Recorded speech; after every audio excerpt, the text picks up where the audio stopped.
কালকে আমরা মাড হাউস যেতে পারিনি, প্রথমত প্রচণ্ড বৃষ্টি পড়ছিল তার জন্য, আর সেকেন্ডলি অন্ধকার হয়ে গেছিল। यहाँ पे भी जानवर है ना ज़्यादा।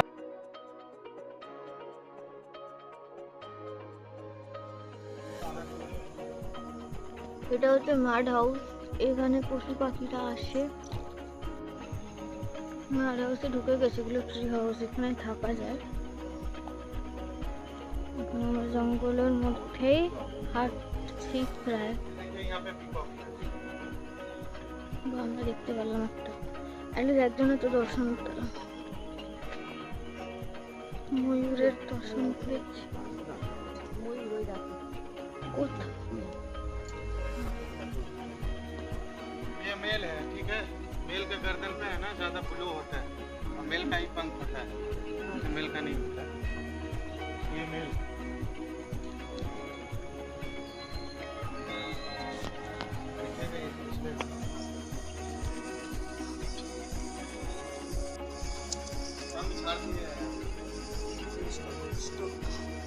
हाँ वो झाड़ दिया है ना, बारिश में क्या होता है ना, वो ज़्यादा भारी होने की वजह से है ना, ये नहीं चल पाता, वो अपना वो झाड़ देते हैं, बरसात में और ज़्यादा। কারণ এই ট্রি হাউসটার নিচটা পুরো মাটির তৈরি।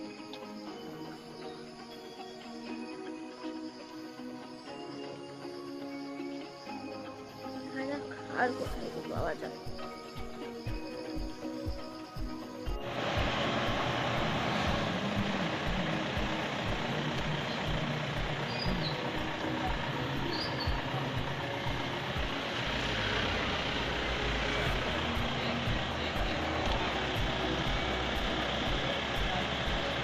ये आपका मेन गेट है, ठीक है सर। पार्क का मेन गेट हुआ आपका ये, समझे जी। Bison gate. ये बाइसन गेट, ये आपका मेन गेट हुआ ये। সো বেতলা ফরেস্টে এসে প্রাইমভাবে থাকতে গেলে কিন্তু পার্ক প্রাইম হোটেলে থাকতেই হবে। আমি আপনাদের পুরোটা ঘুরে দেখাচ্ছি। পার্ক প্রাইম হোটেলটা যেমন নাম তেমন কিন্তু দেখতে, এবং তেমন কিন্তু প্রত্যেকের ব্যবহার খুবই ফ্যামিলিয়ার। মনেই হবে না যে আপনারা এতটা দূরেতে আছেন। সবাই খুব হেল্পফুলও প্রচণ্ড পরিমাণে, এবং এটি একদম নতুন তৈরি হচ্ছে, পুরোটা এখনও তৈরি হয়নি। আপনারা দেখতে পাচ্ছেন, আপনারা এদিকে যে কাচের দরজাটা যে দেখলেন, ওই দিকেও কিন্তু লোকজন থাকার জায়গা আছে, মানে ওই দিকেও রুমস আছে। বাট আমাদের রুমস যেহেতু ওপরে, তো আমি তার জন্য ওপরটাতে নিয়ে যাচ্ছি, ওইদিকে আর ঢুকলাম না, কারণ ওখানে অন্যরা আছেন। আর ওঠার পরে কিন্তু আপনারা এরকম একটা বিশাল বড় কনফারেন্স রুম টাইপের দেখতে পাবেন, বা হলঘর দেখতে পারবেন, যেখানে প্রচুর জায়গা। আর সত্যি এত সুন্দরভাবে সাজানো, স্পেশালিভাবে ছবিগুলো তো আমার খুবই আকর্ষণীয় লেগেছে, এবং এখানের যে লেখাগুলো সেগুলো অপূর্ব, প্রত্যেকটা কিন্তু মোটিভেশনাল লেখাও আছে ছবির মধ্যে। আর এখানে আপনারা নানান রকম জায়গা দেখতে পারবেন, ফ্যানগুলোও দেখুন, সত্যি খুবই অসাধারণ। আপনারা যদি বেতলা ফরেস্টে আসেন তাহলে আমি রেকমেন্ড করব আপনারা হোটেল পার্ক প্রাইমেতে অবশ্যই থাকবেন, কারণ এনাদের ব্যবহারও যতটা সুন্দর, এই জায়গাটাও ততটাই মনোমুগ্ধ। এই দিকটা আপনারা দেখতেই পাচ্ছেন, ওই দিকটা কিন্তু এই পুরো সাইডটা কিন্তু তৈরি হচ্ছে, এখনো তৈরি হয়নি। এখানে লিফটেরও ব্যবস্থা করা হচ্ছে।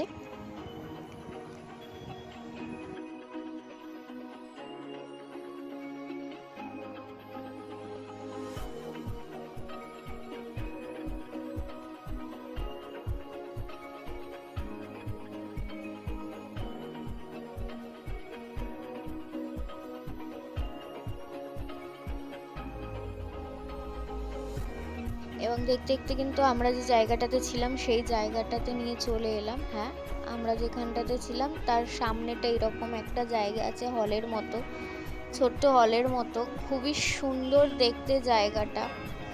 আপনারা এখানে বসতে পারেন, গল্প করতে পারেন বসে, এবং ওইটা হচ্ছে ছাদটা। এখানে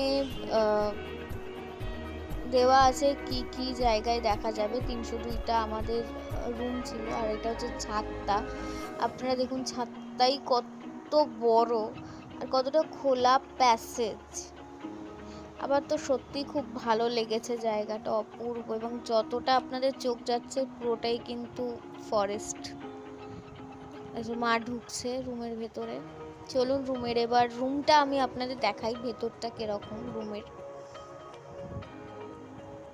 খুবই সুন্দর এবং খুবই সুন্দর সাজানো, ওয়েল ডেকোরেটেড।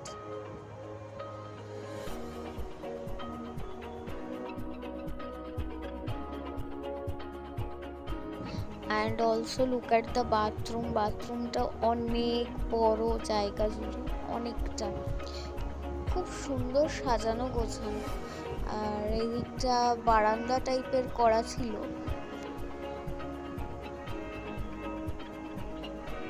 যেটা খুলে কিন্তু আমরা যদি চাই তাহলে আমরা কিন্তু ইয়ের দিকেও যেতে পারি, ছাদের দিকেও যেতে পারি।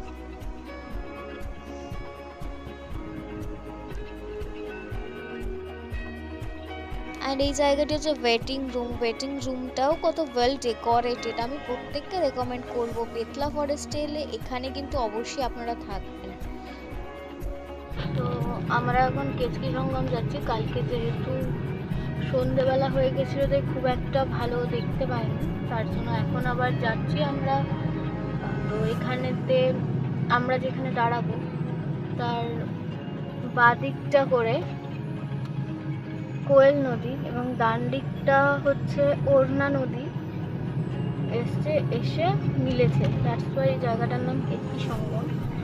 তো বাকিটা ওখানে গিয়ে আপনাদের সাথে শেয়ার করছি।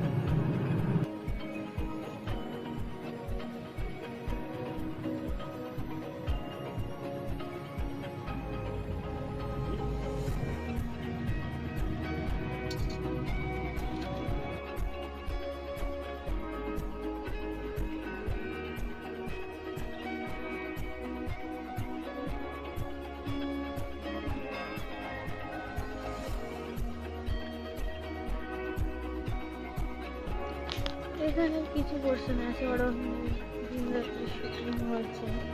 এরকম এখন সঙ্গমটাতে চলে এসেছি প্রায়।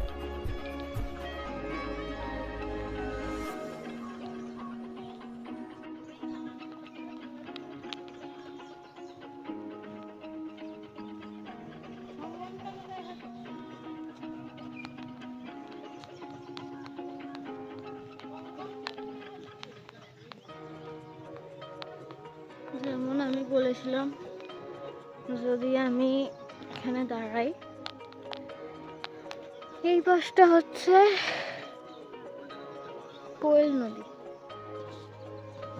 আর এই পাশটা হচ্ছে ওড়না নদী, এবং দুটো নদী এইভাবে এসে দেখতে পাচ্ছেন দুদিকে দুটো স্রোত নিয়ে ওই মিডলটাতে মিশেছে। এই জায়গাটা দেখতে পাচ্ছেন ছবিও আঁকা আছে। এখানে অরণ্যের দিন রাত্রি শুটিং হয়েছে।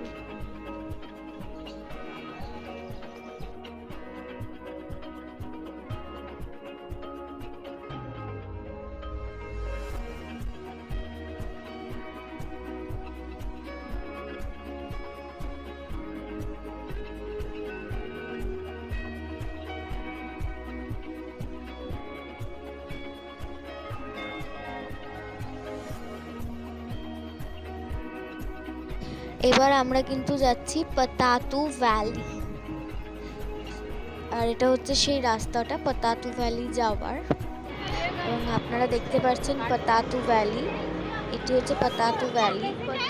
ওপর থেকে আমরা জায়গাটি দেখছি, আমরা কাছে গিয়েও দেখব অবশ্যই পতাতু ভ্যালি।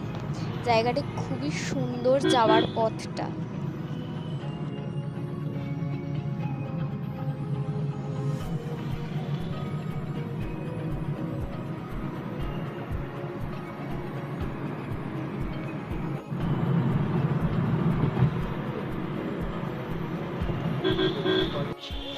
ওপর থেকে আমরা দেখলাম পাতাতু ভ্যালি।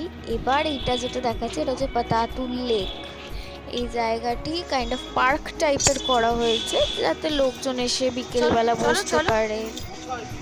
ওই ভেতরে এখানে ঢোকার মুখে টিকিট কাউন্টার আছে এবং একটা ছোট শপ টাইপের করা আছে যেখানে জামা কাপড় পাওয়া যায়।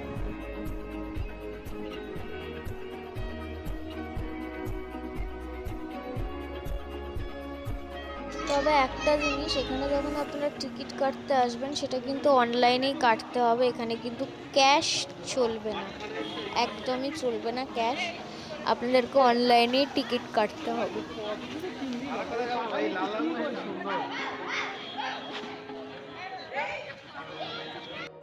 ঢোকার মুখে টিকিট চেক করছেন, চেক করে ঢোকাচ্ছেন।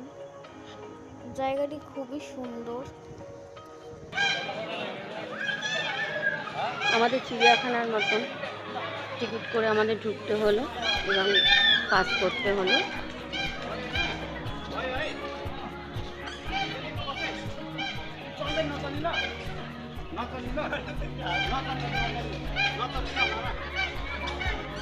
बारह मिनट उबाई दे 12 मिनट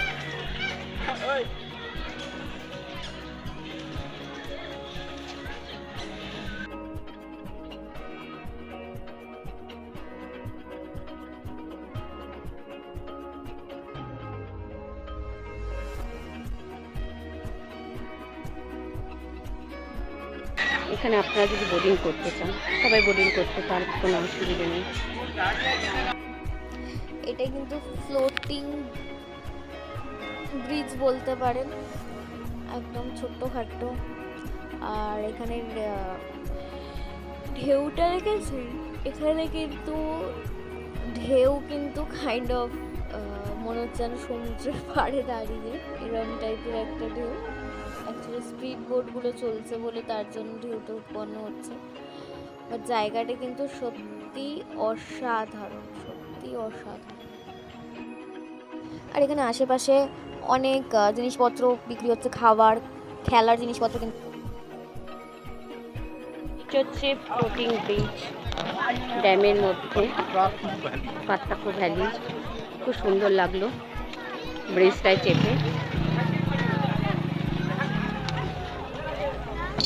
নৌকা না চেপেও ব্রিজটায় চাপলে মনে হচ্ছে যেন নৌকার মতন চেপে গেছি, খুব ভালো লাগলো।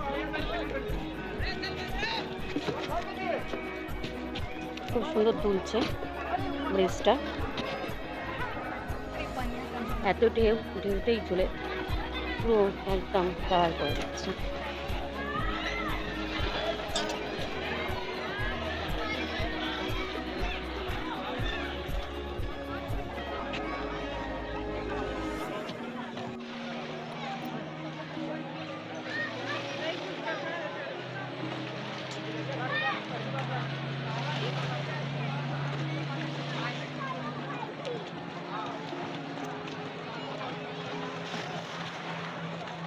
একটু যা, ব্যাস ব্যাস।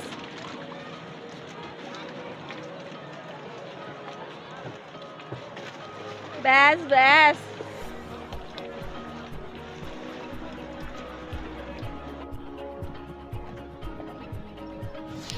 এইভাবে শেষ হলো আমাদের রাঁচি সিরিজ, কারণ আজকে আমাদের ট্রেন ছিল। সো এখন ট্রেনের উদ্দেশ্যে রওনা দিলাম আমরা। তবে সবথেকে ইন্টারেস্টিং বিষয় হচ্ছে এটি হচ্ছে আগে যেখানে পাগলাকারো ছিল রাঁচিতে, সেটি কিন্তু এখন নিউরো সায়েন্সের রিসার্চ সেন্টার হয়ে দাঁড়িয়েছে। এবার যাই হোক, দেখতে দেখতে আমরা চলে এলাম আমাদের গন্তব্যে স্টেশনেতে। আমার তো রাঁচি ঘুরে খুবই ভালো লাগলো, আর সব থেকে বড় কথা অনেক মানুষের সাথে আলাপ হলো, অনেক জায়গা দেখলাম, অনেক অভিজ্ঞতা গ্যাদারিং করলাম। সত্যি বলতে ঘোরার মতো সুন্দর জিনিস কিন্তু লাইফে আর কিছু হয় না, কারণ অনেক মানুষের সাথে জানা যায়, অনেক নানান রকম অভিজ্ঞতা করা যায়। তো যাই হোক, আমাদের ট্রেন চলে এসছে। এবং আমাদের রাঁচি সিরিজ এখানেই শেষ হলো। আপনাদের সকলের কেমন লাগলো সবাই আপনারা কমেন্ট করে আমাকে জানাবেন, এবং নতুন সিরিজ আসতে চলেছে, আবার নতুনভাবে নতুন জায়গায় নতুন করে দেখা হবে আপনাদের এই সিরিজের মাধ্যমে। সো যারা এখনও সাবস্ক্রাইব করেননি করে নিন, চ্যানেলে নতুন আছেন, এবং যারা আছেন অলরেডি তারা কমেন্ট করুন, লাইক করুন, ভিডিও শেয়ার করুন। ভালো থাকবেন, টাটা।